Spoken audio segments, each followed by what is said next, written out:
Peter Bruegel, esto es un nombre en neerlandés, en holandés, es considerado el pintor holandés más importante del siglo XVI. No sé si usted lo conozca, no sé si conozca su obra, pero él pintó un cuadro llamado La parábola de los ciegos. Y en este cuadro hay 6 ciegos que caminan unidos uno detrás del otro. Usted lo puede ver después, googleelo, pero después, como ahorita ahí en su celular. Y este libro se llama así, La parábola de los ciegos, y es un ciego detrás de otro. El primer ciego es el guía y se va cayendo a un agujero.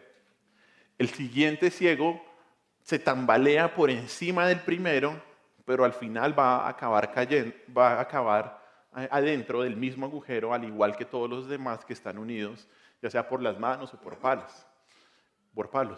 Bruegel basó su cuadro, basó esta pintura, en las palabras de Cristo de Mateo capítulo 15, versículo 14, que dice, ciegos que guían a ciegos, y si un ciego guía a otro ciego, los dos caerán en el hoyo. Y el objetivo de Bruegel no era compartir de Cristo, sino decir que cada persona debe reconocer su propia ceguera. Cada persona debe reconocer su propia ceguera, hablando moralmente. Sin embargo, cuando estaba estudiando el tema y cuando encontré este cuadro, esta pintura representa la realidad en la que el mundo incrédulo vive hoy en día. Ciegos que están siendo guiados por otros ciegos. Ciegos que no saben a dónde van. Y debido a la oscuridad en la que viven, van a caer en el hoyo de la condenación. Y hoy vamos a estudiar una porción de la Escritura que nos muestra esta realidad. Pero más que eso, nos revela la luz que necesitan aquellos que están en ceguera espiritual. Acompáñeme a nuestro texto, que está en Mateo capítulo 4, versículos del 12 al 17. Mateo capítulo 4, versículos del 12 al 17. Dice así la palabra. Cuando Jesús oyó que Juan estaba preso, volvió a Galilea, y dejando a Nazaret, vino y habitó en Cafarnaúm, ciudad marítima en la región de Zabulón y de Neftalí, para que se cumpliese lo dicho por el profeta Isaías cuando dijo, tierra de Zabulón y tierra de Neftalí, camino del mar al otro lado del Jordán, Galilea de los gentiles. El pueblo asentado en tinieblas vio gran luz, y a los asentados en región de sombra de muerte, luz les resplandeció. Desde entonces comenzó Jesús a predicar y a decir, arrepentidos, porque el reino de los cielos se ha acercado. Esta sección comienza afirmando que después de haber experimentado la tentación, como estuvimos viendo, el Señor pasó unos días en Judea. Ahí dice, cuando Jesús oyó que Juan estaba preso, él estaba en Judea, y en ese momento volvió ¿a dónde? A Galilea. Al parecer, la noticia del encarcelamiento de Juan el Bautista fue lo que motivó el regreso del Señor a Galilea. Tal vez vio algún peligro y decidió irse. De hecho, la palabra volvió, cuando se utiliza, significa muchas veces en la Biblia, significa partir o escapar de un peligro. Pero también se piensa, los comentaristas dicen esto, que ya que Juan estaba encarcelado, pues su ministerio ya estaba completado y era el tiempo para que Jesús comenzara su ministerio y lo iba a hacer en Galilea. Galilea, si usted ve un mapita de esos que están atrás de las Biblias, es la región al norte de Israel, al oriente del Jordán, en el mar de Galilea. El mar de Galilea realmente es un lago, pero es conocido así, como mar de Galilea. Y esta región, la región de Galilea, tenía una gran población. Por ahí pasaban diferentes carreteras y estaba abierta al comercio y tenía mucha afluencia de diferentes culturas. Esta región, por eso, tenía muchos extranjeros. Y no solamente en la época del Señor Jesús, sino también en la época de Isaías. Debido a su historia, debido a su ubicación, muchos extranjeros pasaban por ahí y se quedaban ahí. Era una región también abierta a muchas ideas y conceptos nuevos. Sin embargo, esta era una región menospreciada por los judíos de la época tanto de Isaías como de Mateo, debido a esta mezcla que había ahí. Entonces, estábamos en Galilea, una región menospreciada por los judíos de la época. De hecho, si usted mira ahí en su Biblia, el versículo 13 dice que el Señor no fue a Nazaret, sino que además vino y habitó en Cafarnaún, ciudad marítima en la región de Zabulón y de Neftalí. No se da la razón por la cual el Señor dejó Nazaret, la cual, si ustedes recuerdan, era la ciudad donde el Señor Jesús con toda su familia había venido a habitar después de haber salido de Egipto, cuando se fueron a Egipto huyendo de Herodes y después volvieron de Egipto, llegaron a Nazaret. El texto no nos da la razón por la cual el Señor no eligió Nazaret, sino que se fue a Cafarnaún. Dice que habitó en Cafarnaún y eso significa que el Señor fijó su residencia ahí. De hecho, más adelante, en el capítulo 9, si no estoy mal, versículo 1, dice que el Señor llamó su ciudad a la ciudad de Cafarnaún. Cafarnaún era un puerto pesquero muy activo en esa época.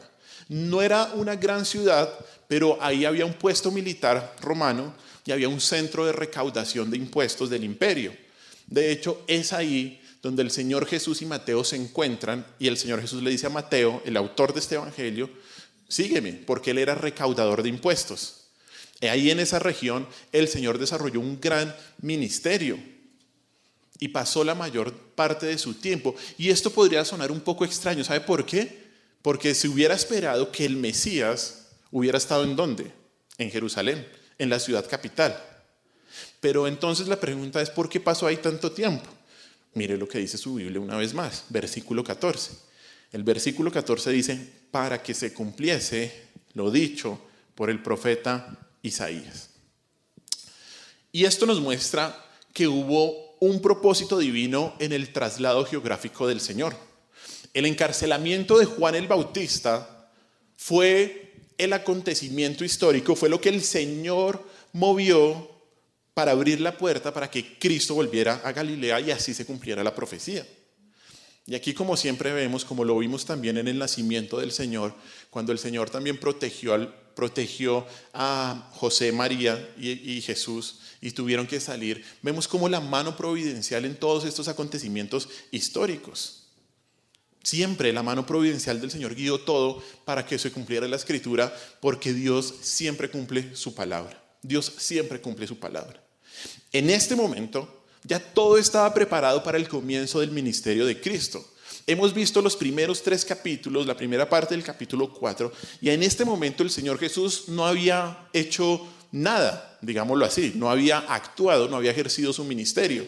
Pero en este momento ya todo estaba preparado. Su genealogía y su nacimiento demostraron que era el legítimo rey que iba a venir, el legítimo heredero del trono de David. Su bautismo puso de manifiesto la aprobación divina y la tentación mostró que Jesús estaba capacitado moralmente para ser el rey. Todo estaba listo, absolutamente todo estaba listo para que Cristo mostrara con su vida, con sus obras y con su enseñanza que Él era el rey que vendría a librarnos de las tinieblas en las que los seres humanos estaban. Por eso, estos pasajes no solo se tratan de la profecía cumplida del lugar donde el Mesías iba a establecer su residencia, no. Sobre todo, estos pasajes se tratan de la profecía cumplida de que el Mesías es la luz que alumbraría las tinieblas de las personas. Desde el comienzo de su ministerio, la Escritura describe a Cristo yendo a personas en tinieblas con necesidad de luz. Estos pasajes describen no solo la terrible condición de tinieblas en las que el ser humano se encuentra sin Cristo, sino también la manera en que podemos llegar a la luz. Por eso hoy vamos a estudiar la necesidad que el ser humano tiene de la luz, pero también la manera de llegar a ellas, la necesidad y la manera de llegar a la luz. Y lo primero que vamos a ver es la necesidad imprescindible de luz que tiene el ser humano. La necesidad imprescindible de luz que tiene el ser humano. Eso está en versículo 15 y 16. Leámoslo una vez más. Mire lo que dice versículo 15 y 16.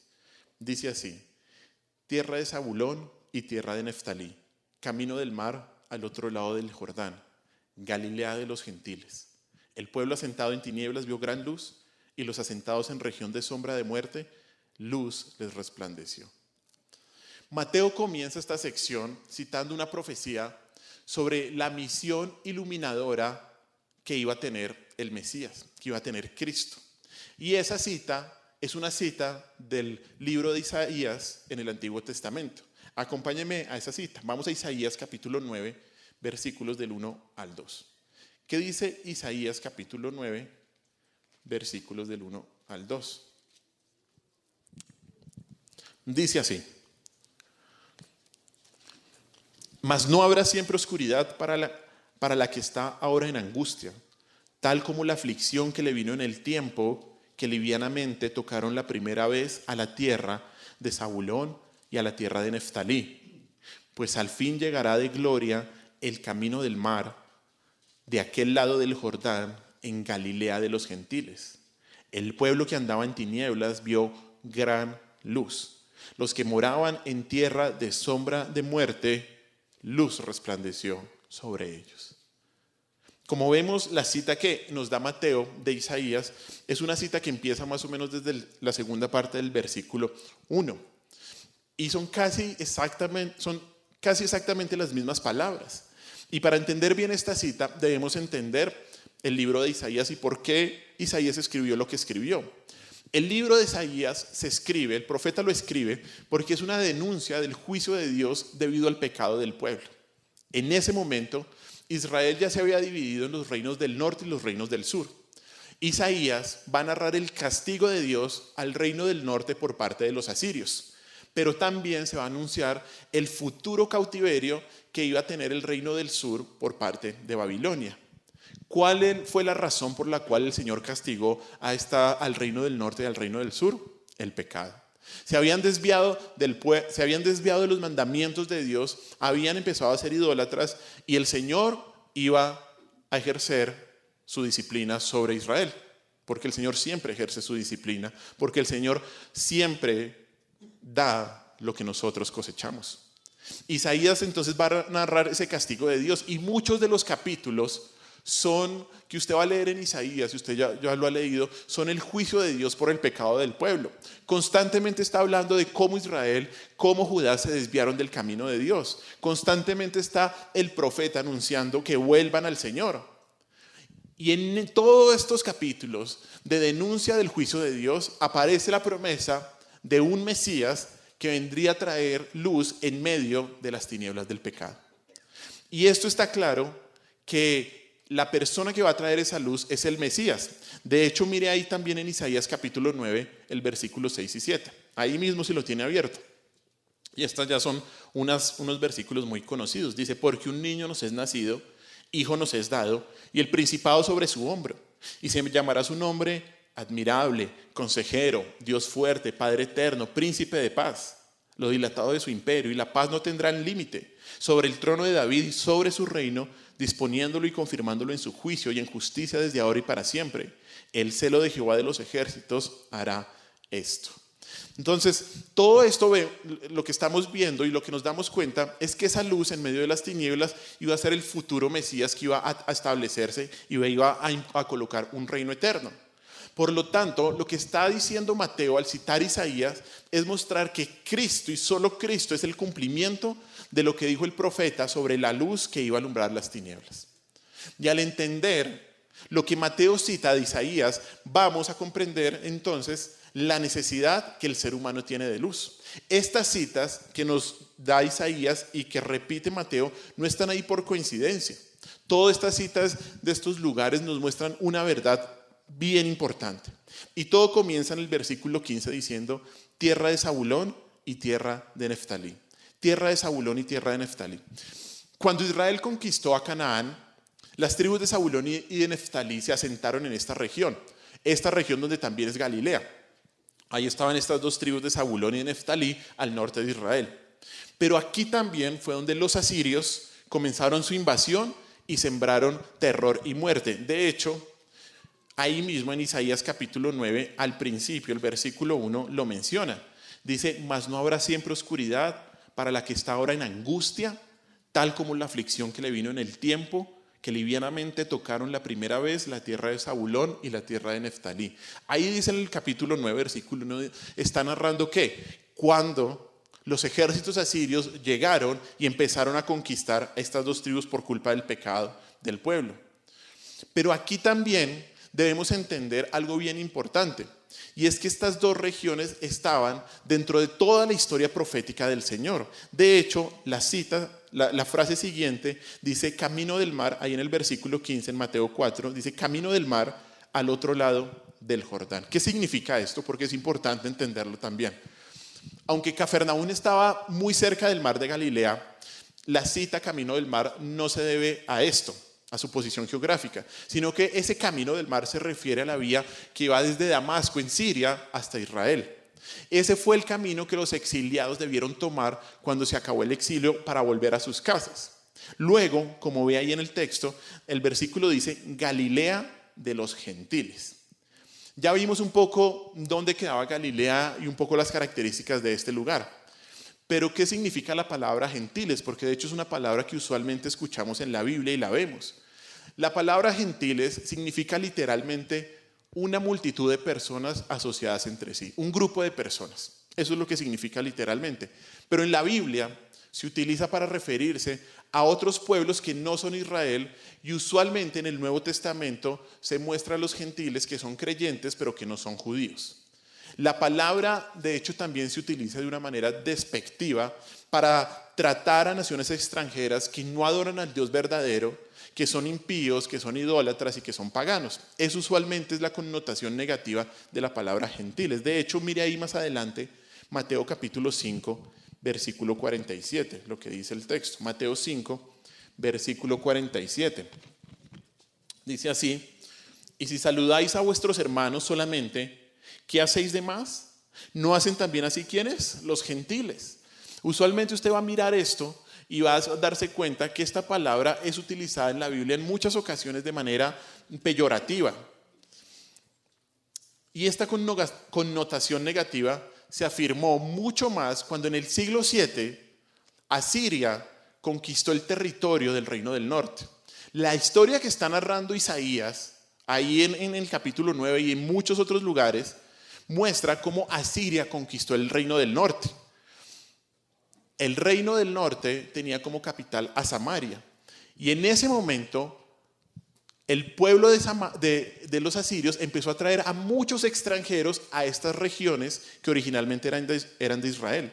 Mire lo que dice Segunda de Reyes, capítulo 17, versículo 14. Estos son datos históricos bíblicos que son muy importantes entenderlos para entender bien lo que dice el texto. Siempre buscamos estudiar la palabra en su contexto, y esto es algo muy importante, muy importante, que siempre tratamos de enfatizar. Cuando una persona estudia la Biblia, tiene que estudiar la Biblia dentro de todo su contexto, porque usted ya sabe el dicho, ¿no?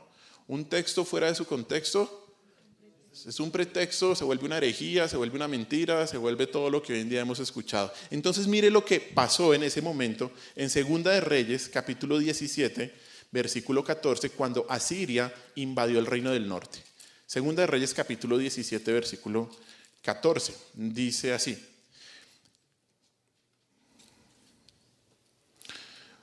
perdón, 24, dice así: y trajo el rey de Asiria gente de Babilonia, de Cuta, de Aba, de Hamat y de Sefarbaín, y los puso en las ciudades de Samaria, en lugar de los hijos de Israel, y poseyeron a Samaria y habitaron en sus ciudades. ¿Qué estamos viendo acá? Llegó a Siria y trajo a toda su gente. Mucha gente de diferentes partes, de diferentes lugares. Debido a esto, desde ese entonces, en Galilea ya no solo habitaban gente de Israel, sino personas de diferentes naciones, y por eso es que esta ciudad o esta región iba a ser denominada como Galilea de los gentiles. Y esto hizo que los judíos de Jerusalén en el sur menospreciaran a los galileos, porque estaban mezclados con diferentes religiones y diferentes culturas. Había una ¿cómo se dice? Inadversión, algo así. Animadversión, gracias. Animadversión. Había una animadversión entre el sur y el norte siempre. El sur criticando al norte, ¿por qué? Porque eran judíos, pero no eran judíos puros. ¿Listo? Y esto siempre había sucedido y empezó a suceder desde el siglo VII. Por eso, vuelva al texto, Mateo capítulo 4, por eso el versículo 16, Mateo 4, dice: el pueblo asentado en tinieblas vio gran luz. Aquí ya vamos entrando al centro del texto, y es la razón por la cual se escribió esto. Asentarse significa tener una morada fija. Y en este caso, las personas en cuestión están habitando ¿en qué? En tinieblas. Están asentados, están viviendo en tinieblas. Esa palabra tinieblas significa literalmente en el griego la ausencia de luz. En la Biblia se utiliza en este sentido, en un sentido físico, para referirse a un lugar en donde no hay luz. Pero más que todo, la Biblia habla de este significado de manera metafórica para describir a una persona que ignora las cosas divinas, que es caracterizado por el pecado, que es caracterizado por la impiedad y porque no le interesan las cosas de Dios. Mire lo que dice Romanos capítulo 13, versículos del 12 al 14. Romanos capítulo 13 del 12 al 14. Dice así: la noche está avanzada y se acerca el día. Desechemos pues las obras de las tinieblas y vistámonos las armas de la luz. Andemos como de día, honestamente, no en glotonerías, no en borracheras, no en lujurias, no en lascivias, no en contiendas y envidia, sino vestidos del Señor Jesucristo, y no proveáis para los deseos de la carne. ¿Qué significa todo esto? Que la persona que está en tinieblas está practicando todo esto: glotonerías, borracheras, lujurias, lascivias, los deseos de la carne. Por eso es que las tinieblas se utilizan en la Biblia para demostrar una persona que no le interesan las cosas de Dios, que está haciendo lo que él quiere y vive para él mismo. Y esta descripción de las tinieblas se acrecienta cuando el versículo, ahí en Mateo 4, dice en la segunda línea: los asentados en región de sombra de muerte. Esta frase es paralela a la primera, es paralela al pueblo asentado en tinieblas. Y esta frase, los asentados en región de sombra de muerte, profundiza aún más el estado de oscuridad total que vive una persona que no está con Dios. Y aquí nuevamente se repite la idea que este tipo de personas están habitando, están asentados. Y esto muestra un estado continuo. No significa que a veces tienen la luz. No significa que tienen chispazos de brillo. No, significa que estas personas están en una oscuridad total. Esa expresión, la expresión región de sombra de muerte, es una sola en el hebreo y nos recuerda el Salmo 23, ¿se acuerda? Cuando hay en valle de sombra de muerte. Y en el original esta expresión significa una profunda oscuridad. Una profunda oscuridad, y describe un peligro innato que puede llevar a la muerte. De manera metafórica, la Biblia utiliza esta expresión para describir el estado de profunda oscuridad espiritual de alguien que está separado de Dios. Tanto que, al igual que una sombra, la luz está bloqueada y no puede llegar allí. La luz no puede llegar donde está la sombra. Es una persona que no tiene ni un poquito de luz. Y esta cita, lo que debemos entender es que no solo está para describir una región que había sido devastada por los ejércitos asirios, sino que sobre todo está para mostrar una región en tinieblas espirituales, no solo en el tiempo de Isaías, sino también en el tiempo de Cristo. Pero mire lo que dice también el versículo 16. En esta región, ¿qué sucedió? Lo primero dice que se vio gran luz. Y luego, cuando usted salta a la siguiente frase, dice: luz les resplandeció. Luz les resplandeció.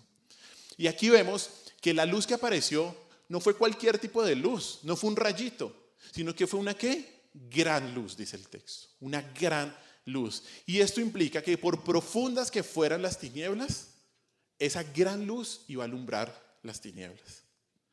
De hecho, luego se dice que la luz les resplandeció. Esa palabra resplandeció, ¿sabe qué significa? Significa amaneció, y lo cual se refiere a la primera luz del día. O sea, está ahí para decir que es esa primera luz en donde sale el sol la que está alumbrando en esta región.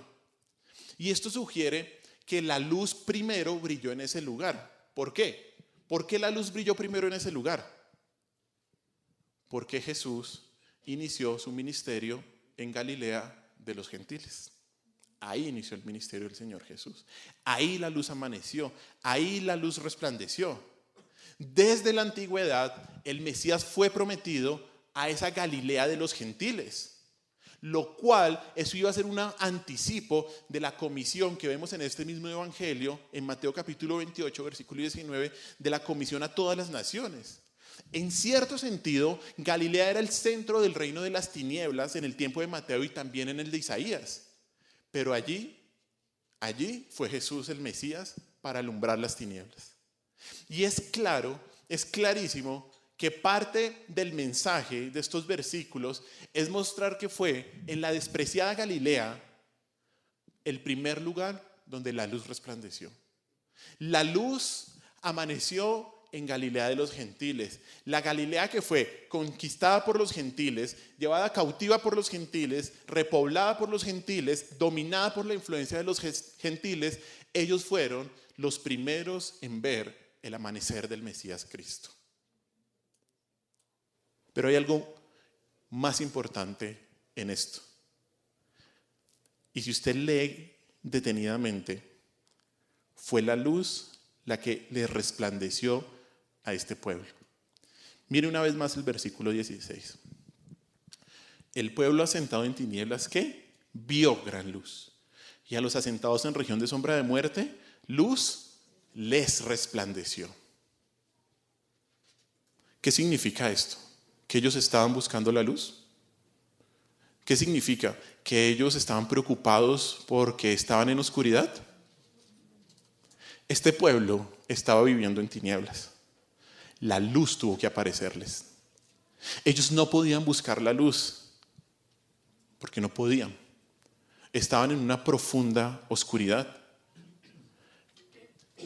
Y lo que esto nos enseña es la realidad de todos aquellos que no conocen a Dios.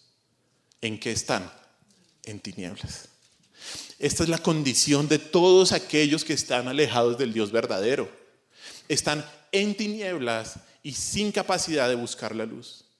Y sin ni siquiera el conocimiento de que están en tinieblas. Sin ni siquiera conocer que están en oscuridad y sin ni siquiera entender que necesitan la luz. Ellos están cómodos. ¿Y qué nos enseña todo esto? Aquí vemos, en primer lugar, que no fue una coincidencia que el Señor iniciara su ministerio en Galilea. No solo estaba profetizado, sino que estaba profetizado porque esta región representaba las tinieblas que todos los seres humanos tienen sin Cristo. Y nos muestra también la imprescindible necesidad de salir de ese estado. Estos versículos, esta realidad describe no solo algún tipo de disminución en la vista con respecto a la luz que tiene alguna persona, no. Describe una ceguera absoluta, describe una ceguera total, porque estar en tinieblas espirituales es lo mismo que ser un muerto espiritual. Es exactamente lo mismo. Y esto es lo que se conoce en la teología como un concepto que se llama la depravación total del ser humano. La depravación total del ser humano. ¿Qué significa esto? A veces uno escucha este término y uno dice, no, pero tampoco, David, no somos tan depravados. Bueno, la depravación total no significa que el hombre no sea tan malvado o pecaminoso como pudiera ser. A veces pensamos eso, pero no significa eso, que pudiéramos ser tan malos como podríamos ser, o como vemos en las noticias, casos horribles de situaciones también espantosas. Tampoco significa que el hombre no tenga conciencia o no tenga ningún sentido de lo correcto o lo incorrecto, o no pueda hacer cosas que parecen buenas desde una perspectiva humana. Pero lo que la Biblia enseña y lo que la depravación total reconoce es que todo en el ser humano está contaminado por el pecado. Todo en el ser humano está contaminado por el pecado. ¿Y dónde vemos eso? Vamos a Romanos capítulo 3, versículos del 9 al 12. Mire lo que dice Romanos capítulo 3, versículos del 9 al 12.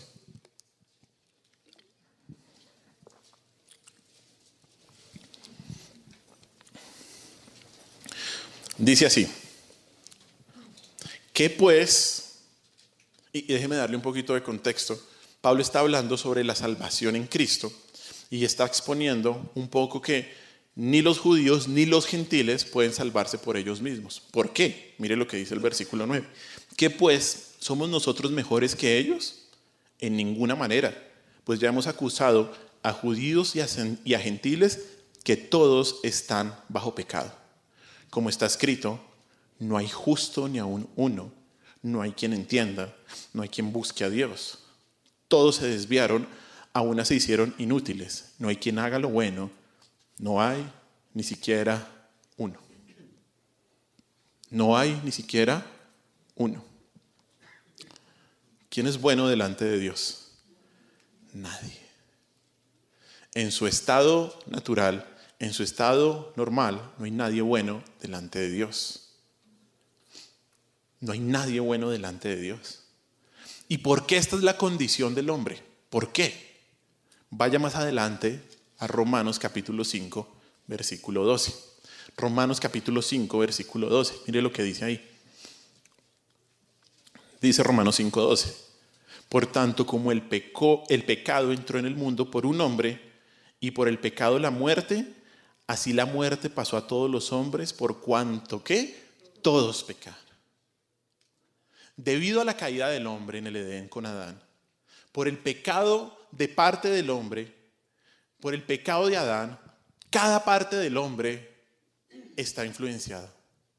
Su mente, su voluntad, sus emociones, su carne, todo ha sido corrompido por el pecado.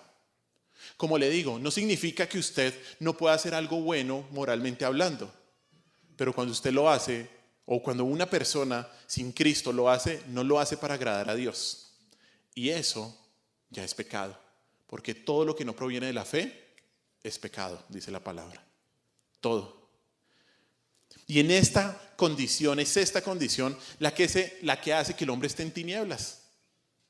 El hombre está en tinieblas. El hombre está muerto espiritualmente hablando. Es un zombie espiritual. Vivo para el mundo, pero muerto para Dios. Y vamos a otro versículo también. Efesios capítulo 2, versículos del 1 al 3. Mire lo que dice Efesios capítulo 2, versículos del 1 al 3. Dice así Efesios 2 del 1 al 3. Y Él os dio vida a vosotros cuando estabais, ¿qué? Muertos en vuestros delitos y pecados, sigamos, en los cuales anduvisteis en otro tiempo, siguiendo la corriente de este mundo, conforme al príncipe de la potestad del aire, el espíritu que ahora opera en los hijos de desobediencia. Y mire lo que dice Pablo, entre los cuales también todos nosotros vivimos en otro tiempo, en los deseos de nuestra carne, haciendo la voluntad de la carne y de los pensamientos, y éramos por naturaleza hijos de ira, lo mismo que los demás. Esa expresión hijos de ira significa hijos de condenación, hijos destinados a la ira, para la ira. ¿Por qué? Porque estábamos ¿qué? Muertos. Estábamos muertos. Muertos para Dios. Vivos para el mundo, pero muertos para Dios. Esto describe la condición de tinieblas, de muerte espiritual, que hace una persona incapaz de salvarse a sí mismo. Incapaz. Es imposible que una persona que está en tinieblas pueda encontrar la luz. Es imposible. Si metemos a una persona en este lugar, apagamos todo, hay una oscuridad absoluta, no le decimos dónde está la puerta, nunca va a encontrar la puerta. Nunca va a encontrar la puerta. Una persona en tinieblas no tiene la capacidad para crear la luz. Una persona en tinieblas tampoco tiene la capacidad para ver la luz. Mucho menos sabe que necesita la luz porque cree que la oscuridad es su única realidad. Está muerto. Una persona muerta no siente nada. No responde a los impulsos espirituales. ¿Qué necesita esa persona? Necesita desesperadamente la luz de Cristo. Necesita la luz del Señor para salir de ese estado de tinieblas en la que se encuentra, porque de lo contrario será condenado. Será condenado. Mire lo que dice Juan, capítulo 3, 18 al 20, que fue parte de la lectura de hoy. Juan 3, 18 al 20.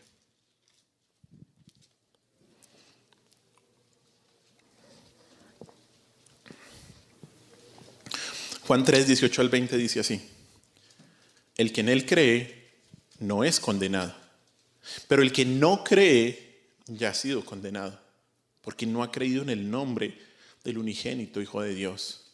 Y esta es la condenación, que la luz vino al mundo y los hombres amaron más las tinieblas que la luz, porque sus obras eran malas. Porque todo aquel que hace lo malo aborrece la luz y no viene a la luz para que sus obras no sean reprendidas.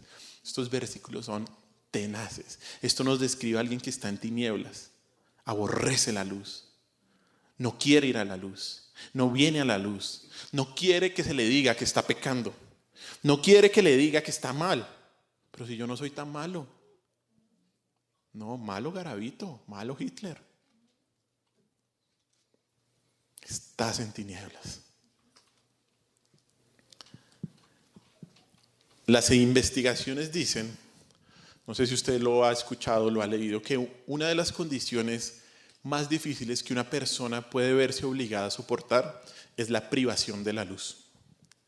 De hecho, la oscuridad se usa a menudo en el cautiverio militar, se utiliza en las cárceles y se utiliza también con personas secuestradas. ¿Y por qué se utiliza esto? Para romper el sentido de identidad de una persona, de un individuo. Y cuando a una persona se le priva de la luz, se le mete en oscuridad total, esa persona se desorienta, pierde la noción de dónde está, no tiene el control de su entorno físico, pierde el sentido de sí mismo, la confianza, y el espíritu de resistencia se debilita. Todo esto sucede. La oscuridad desorienta a una persona tanto física como mentalmente. La oscuridad puede llevar a una persona a la locura y lo separa de la realidad en la que está. Miren, hermanos, así como una persona que está en oscuridad física está perdida física y mentalmente y ajena a la realidad, una persona en oscuridad espiritual está perdida espiritualmente. No sabe el triste estado de su realidad y necesita desesperadamente la luz de Cristo. ¿Cómo puede alguien tener la luz que necesita para salir de las tinieblas? Mire lo que dice el versículo 17. Y esto nos muestra la manera en que llega la luz, que es nuestro segundo punto. La manera en que llega la luz. Versículo 17 dice así: desde entonces comenzó Jesús a predicar y a decir: arrepentíos, porque el reino de los cielos se ha acercado. Mire, hay una clara conexión entre lo que viene diciendo Mateo, citando a Isaías, hablando de un territorio de tinieblas, con lo que ahora va a empezar a hacer el Señor Jesús. Desde entonces, aquí se refiere al momento en que el Señor se trasladó a Cafarnaún, a esta ciudad, a esta región en tinieblas. Desde entonces el Señor llegó con su luz. Y en este lugar que dice el texto, comenzó Jesús a predicar. Pare ahí. Esto es la misma palabra, la palabra predicar es la misma que utilizó Mateo para describir lo que hacía Juan el Bautista en el capítulo 3, versículo 1. Predicar describe la labor de un heraldo que está proclamando el mensaje que viene de parte de un rey. Se usaba en aquella época para describir al oficial real que venía a un lugar anunciando que el rey estaba por llegar. Y el punto que debe notarse en cuanto a la acción de predicar es que predicar no es argumentar. ¿Listo? Predicar no es razonar, no es disputar, no es convencer, tratar de decir argumentos mediante una persona puede aceptar algo que la persona está predicando. No, eso no es predicar, no es argumentar, razonar o disputar o convencer. No. Cuando se predica, se declara la verdad. Punto. Se presenta la verdad que Dios nos manda a declarar. Y una persona puede aceptar o rechazar el mensaje. Pero la verdad permanece. La verdad permanece. Y en este caso, es el rey mismo quien está proclamando las verdades del reino. El heraldo de las buenas nuevas es de hecho las buenas nuevas. Es de hecho las buenas nuevas. Y aquí es importante enfatizar algo. Y es que el Señor hizo de la predicación su ministerio principal. Hizo no solo su ministerio principal, sino su primer ministerio. Aquí estamos viendo la aparición del Señor Jesús en público. ¿Y qué es lo primero que hace? Predicar, enseñar. De hecho, la manera como está escrito, la palabra predicar indica que esto fue una obra continua. Es decir, predicar fue lo que siempre estuvo haciendo el Señor. Fue lo que siempre estuvo haciendo. Y la razón por la que este fue su principal ministerio es que Jesús claramente vio el mensaje de salvación como algo que debía ser comunicado verbalmente. Algo que debía ser comunicado. Por eso, recuerda Romanos 10:17, la fe viene por el oír, y el oír ¿qué? La palabra de Dios. Hermanos, es la predicación de la verdad de Cristo lo que lleva a una persona a salir de las tinieblas. Es la predicación. No son las obras de teatro, no son la música. No, es la predicación de la palabra de Dios. De hecho, mire 1 Corintios capítulo 1, versículo 21. 1 Corintios capítulo 1, versículo 21.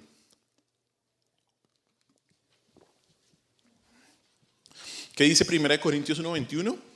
Mire lo que dice. Pues ya que en la sabiduría de Dios el mundo no conoció a Dios mediante la sabiduría, agradó a Dios salvar a los creyentes. ¿Por qué? La locura de la predicación. La gente no llega a Cristo por sabiduría humana. Uy, no hagamos una estrategia para atraer a la gente aquí. No. Hagamos aquí un curso de cómo mejorar sus finanzas, cómo estar bien emocionalmente, internamente, bla, bla, bla, bla, bla, bla. No. Aquí se llega a la salvación por medio de la locura de la predicación. Es una locura. Porque para la gente esto es una locura. Y si usted está pensando que lo que estoy hablando es una locura, examínese. Examínese. Continuamos. Es una locura. Ahora, ¿cuál es la predicación que saca a las personas de las tinieblas? ¿Cuál es la predicación? Mire el texto. Desde entonces comenzó Jesús a predicar y a decir que arrepentidos, porque el reino de Dios se ha acercado. ¿Cuál es el mensaje? Arrepentimiento. Ese término arrepentido significa literalmente cambiar de mente, significa cambiar la manera de pensar. Y en la Biblia, cuando se hace un llamado al arrepentimiento, significa que las personas se alejan del pecado y se vuelven a Dios. Cambian 180 grados, se alejan del pecado y se vuelven a Dios, van en otra dirección. Significa que las personas cambian su manera de pensar con respecto a Dios. Significa que cambian su manera de pensar con respecto al pecado, con respecto a sí mismos. Y eso debe producir un cambio en el comportamiento. Porque si no, es como ahorita hablábamos, es fe de demonios. ¿Se acuerda Santiago? Los demonios creen y tiemblan. Pero el arrepentimiento es cambiar la manera de pensar con respecto a Dios, con respecto al pecado, con respecto a sí mismo, y eso da un cambio en el comportamiento. Y cuando el Señor hace este llamado al arrepentimiento, aquí en Mateo les estaba diciendo que deben verse a sí mismos como pecadores que están en tinieblas bajo el juicio del Señor, y que si no se arrepienten se van a condenar. Por eso luego del llamado al arrepentimiento el Señor da la razón. ¿Por qué hay que predicar arrepentimiento? Mire el texto, versículo 17. Porque el reino de los cielos se ha acercado. El reino de los cielos en este evangelio es lo mismo que el reino de Dios en los otros. Mateo omite la palabra Dios porque este es un evangelio que está particularmente escrito para los judíos, y por motivos de reverencia él lo omite y pone los cielos, que significa lo mismo que el reino de Dios. El reino de Dios es un tema central en toda la escritura desde Génesis, porque el plan de Dios ha sido establecer el reino de Dios en la tierra. Y este reino todavía esperan el futuro. Este reino se describe como un reino futuro donde habrá justicia perfecta, pero sobre todo donde el Rey Cristo será el Rey y se sentará en el trono. De hecho, mire lo que dice también Mateo, capítulo 25, versículos 31 y 34. Mateo 25, 31 y 34. Dice así. Mateo 25, 31, 34. Este es uno de los muchos versículos que nos hablan que en el futuro el Señor va a establecer su reino, que ese reino todavía no está establecido. No fue Israel, no lo es la iglesia, no, esperamos un reino futuro. Mire lo que dice Mateo 25, 31 y 34. Cuando el Hijo del Hombre venga en su gloria y todos los santos ángeles con él, entonces se sentará en su trono de gloria. Salta el versículo 34. Entonces el rey dirá a los de su derecha: venid benditos de mi Padre, heredad del reino preparado para vosotros desde la fundación del mundo. Cuando Cristo vuelva, va a establecer su reino. ¿Listo? En ese momento.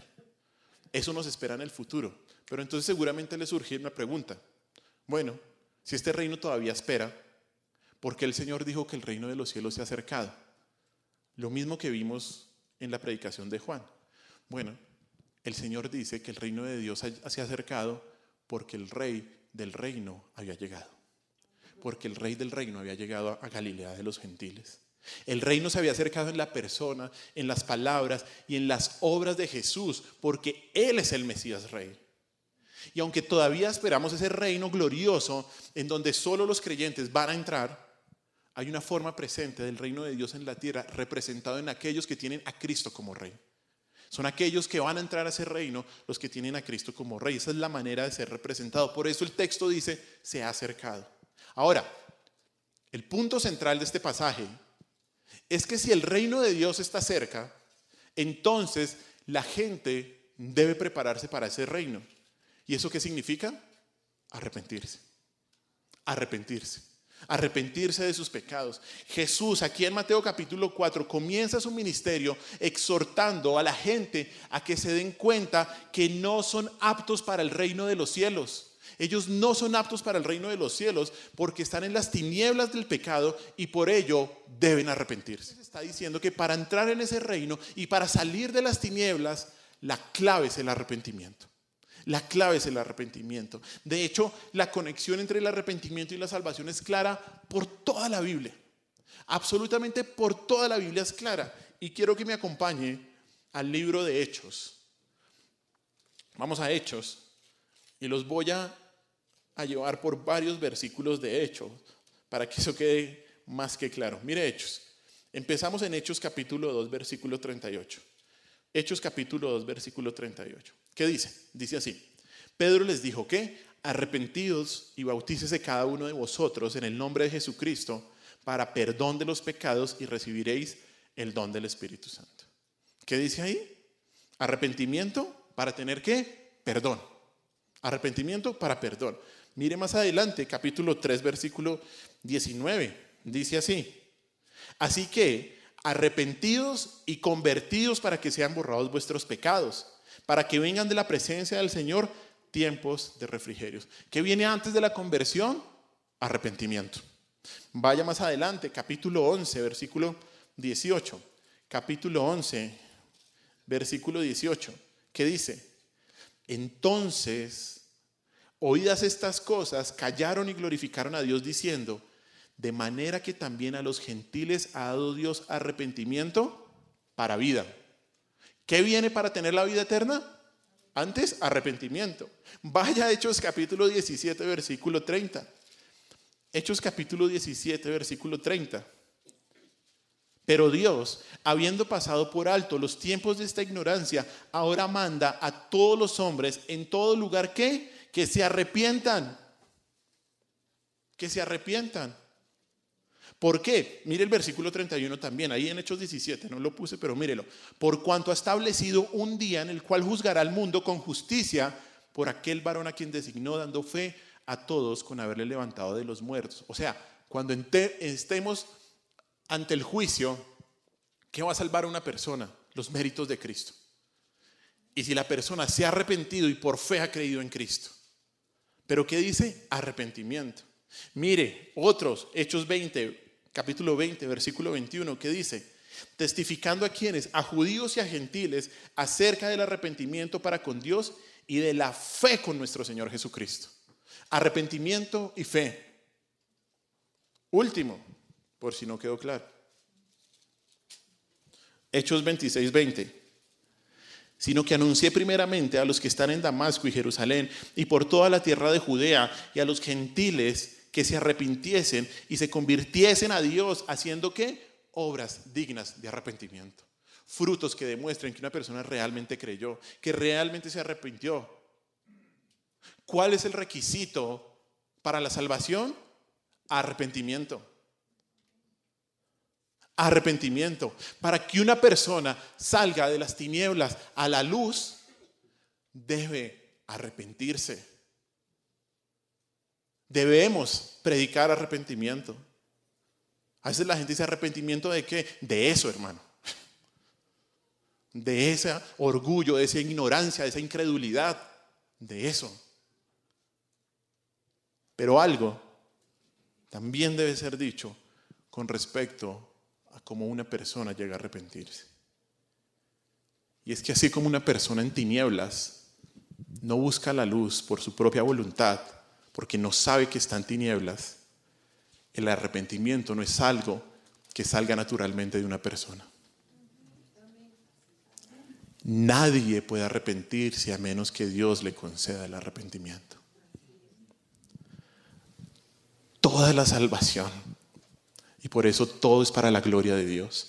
Toda la salvación, incluyendo el arrepentimiento y la fe, es el resultado de Dios acercándonos, abriendo nuestros ojos y cambiando nuestros corazones.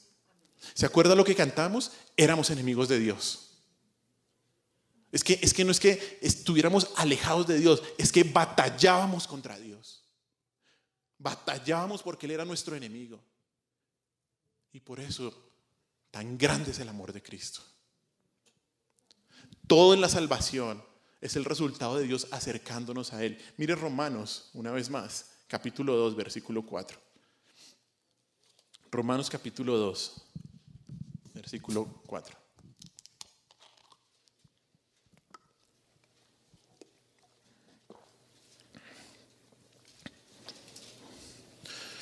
Dice: ¿o menospreciáis las riquezas de su benignidad, de su paciencia, de su longanimidad, ignorando que su benignidad te guía a qué? Al arrepentimiento. ¿Cómo llegas al arrepentimiento? Dios te guía. Dios, con su paciencia, con su misericordia, con su amor, ¿a dónde nos guía? A Él. Nos guía a Él. Es increíble porque cuando entendemos esto, debemos pedirle perdón al Señor. Señor, perdóname por haber sido tan necio. Perdóname porque utilizaste tu misericordia, tu bondad, tu paciencia en guiarme hacia ti, en darme arrepentimiento. Y no esperaste al día de la condenación. Nadie puede arrepentirse y venir a Dios. Nadie puede arrepentirse y venir a Dios, como dice Juan capítulo 6, versículo 44, a menos que Dios no lo atraiga hacia Él. Nadie. Es la bondad de Dios, es la gracia la que nos conduce al arrepentimiento y nos saca de las tinieblas a la luz. El arrepentimiento es un regalo de nuestro misericordioso Dios, aunque requiere que el individuo se arrepienta. Lo requiere. Y si requiere que se dé cuenta de su estado de tinieblas, lo requiere. ¿Por qué? Lo acabamos de leer. ¿Qué predicó Juan? Arrepentidos. ¿Qué predicó el Señor Jesús? Arrepentidos. ¿Qué predicaron en todo Hechos? Arrepiéntanse. Es que si no requiriera que las personas se arrepintieran, no lo hubieran predicado. ¿Lo entendemos? No. ¿Lo debemos obedecer? Sí. El arrepentimiento es un regalo de nuestro misericordioso Dios que requiere que cada persona se arrepienta. Y por eso es tan importante la predicación. Porque aquellos que salen de las tinieblas a la luz se arrepienten cuando el Señor los llama a volverse de su pecado. Por eso es tan importante. Por eso Cristo predicó el arrepentimiento. Fue lo primero que Él hizo. Lo primero que Él hizo fue eso.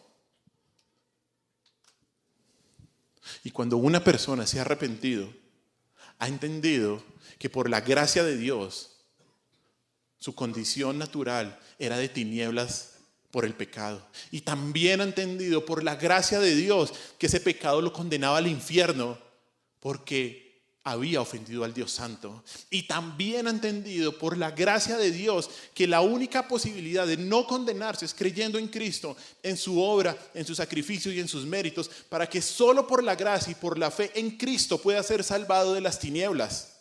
Y solo por la gracia pueda vivir una vida de amor a Cristo y de obediencia a la palabra de Dios.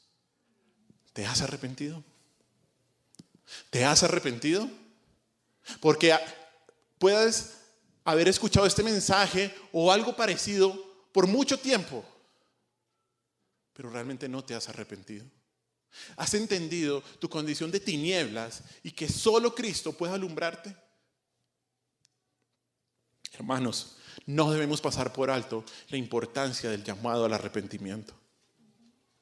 Tristemente, este es un mensaje que ha sido reemplazado por ofertas a tener una vida con propósito, a tener una vida abundante o empezar a tener una relación con Dios por medio de hacer una oración, y de esa manera todas las áreas de su vida serán arregladas.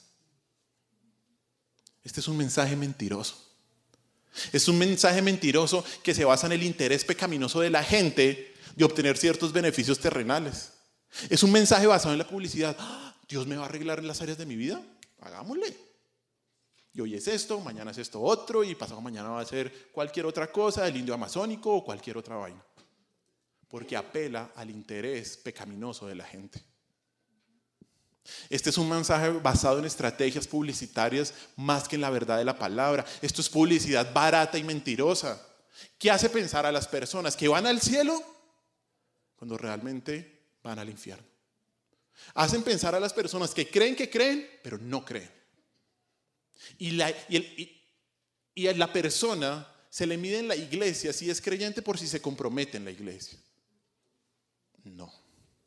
Eso es una consecuencia. Pero la persona realmente es cristiana si se ha arrepentido. Y por consiguiente obedece a Dios en todo. El mensaje de Cristo fue: arrepiéntanse, porque de no hacer lo que va a pasar, no entrarás al reino de Dios. Punto. No entrarás al reino de Dios. Arrepiéntanse, porque de no hacerlo van a permanecer en tinieblas y serán condenados. Se ha omitido hoy en día que para tener una relación con Dios de salvación y no de condenación, primero se necesita estar en paz con Dios. Y solo se puede llegar a esto por medio del arrepentimiento. Solo se puede llegar a esto por medio de pedirle perdón al Señor, saber que habíamos ofendido a un Dios santo y estábamos condenados si no fuera por Cristo y sus méritos. Desde el principio, y usted lo ve aquí en Mateo, desde el principio Jesús dio por sentado que las personas son pecadoras. Desde el principio lo dijo. No dijo: ay, bueno, tú eres como bueno, y tú como que me sirves. No, arrepiéntanse, pecadores. El Señor lo dijo, desde el principio lo dio por sentado, y por eso llamó al arrepentimiento. El enfoque del Señor nunca, escúcheme bien esto, nunca fue realizar milagros. ¿Sabe por qué? Porque los milagros no salvan. Nunca salvan. Mire Juan 12:37, rápidamente, no está ahí. Juan 12:37. Juan 12:37. Miren lo que dice. Juan 12:37. Pero a pesar de que había hecho tantas señales delante de ellos, que no creían en él. No creían en él. A pesar de las señales, porque los milagros no salvan. No salvan. Los milagros sirvieron para demostrar que Cristo era el Rey. Eso lo vamos a ver más adelante, que Cristo era Dios. Pero si la gente no creía en su mensaje y en que debían arrepentirse, se condenaban, incluso habiendo recibido milagros del Señor. El enfoque del Señor siempre fue en predicar arrepentimiento, porque es lo único que lleva a una persona a salir de las tinieblas. ¿Te has arrepentido? ¿Te has arrepentido? Y si te has arrepentido, ¿ya empezaste a predicar el arrepentimiento? Hermanos, a nuestro alrededor hay cientos de personas que están en tinieblas y no lo saben. Cientos. Por eso es necesario que te levantes y que prediques. Que prediques arrepentimiento para que la gente entienda que Cristo es la única luz que los puede librar de las tinieblas eternas en el infierno. Oremos y pasamos a la cena del Señor. Señor, te damos gracias por este día.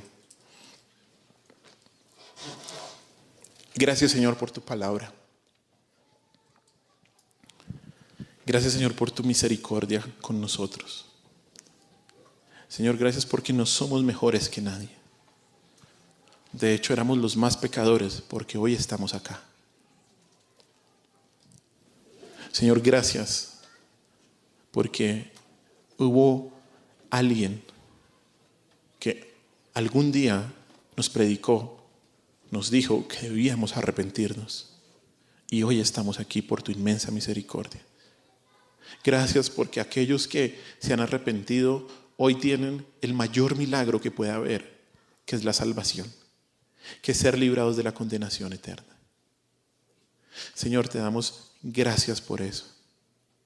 Ayúdanos a entender que tú, Cristo, eres la luz en medio de las tinieblas. Ayúdanos a entender las tinieblas en las que viven muchas personas y también a estar agradecidos porque nosotros vivíamos en tinieblas y estábamos cómodos. Y gracias porque la luz tuya, Cristo, llegó. Gracias, mi Señor Jesús.